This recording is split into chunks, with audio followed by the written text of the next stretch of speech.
Lecture 12938. Feeling exhausted after 3 years of work.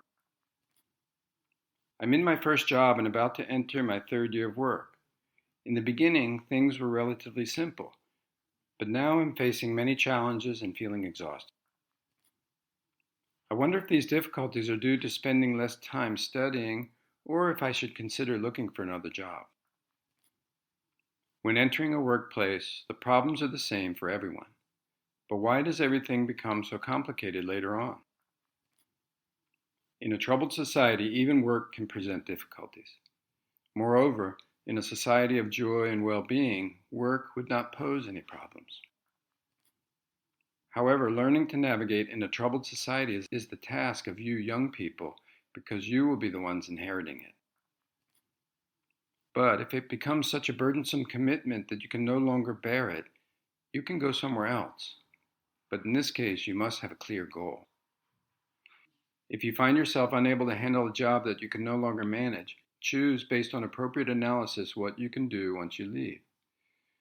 When you are no longer able to withstand the difficulties of your job, you should simply leave. It is not acceptable to stay in a job and continue complaining. Furthermore, that job is only an opportunity for studying in society. You are there for that purpose, not to earn money. The money you earn is given to you by nature for studying and evolving, nothing more. When you work, take what is given to you, and even if it appears to be just a little, face life with wisdom. Nature gives you exactly what you need to grow.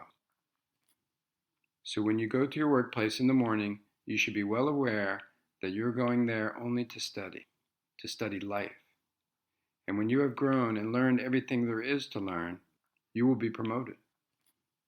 A promotion will serve only for you to study more, to meet people of a higher level. Eventually, when you no longer have the opportunity to rise further, after 3 or 7 years, you should leave and seek a different position with another company. Alternatively, at that point, you could consider starting your own business so that many people can approach you. This pattern remains constant in all relationships. In the beginning, your parents were responsible for your education. They provided you with food and financial support to allow you to study. At the end of the school cycle, society takes over to allow you to continue studying. It provides you with the workplace and the salary you need for that purpose.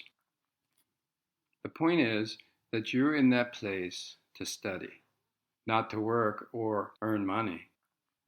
If you think it's only about work, you will immediately encounter difficulties.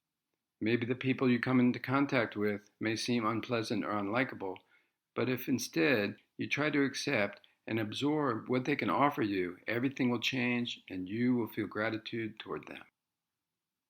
Usually it's a mistaken approach. The fact is that no one has taught you such things before. You have not been educated on how to approach society. Try to imagine the whole society as a great research laboratory. And your workplace is one as well. Strive to become researchers. What is the difference between a researcher and a simple worker? The latter only looks forward to the day of the month when they will receive their salary. They are modern-day slaves. On the other hand, a researcher moves to learn and to discover society, to look within themselves. The quality of their work is entirely different. It is at a very high level. A researcher creates, and they do this wherever they are, even at the bar with friends during happy hour. A worker, on the other hand, only seeks to receive a salary increase. To promote the development of our country, we must aspire to a future where the current concept of worker is surpassed. The goal is for all workers to transform into researchers, experts in their own field. Nature takes care of everyone. Seek the most suitable environment, and nature will always be by your side.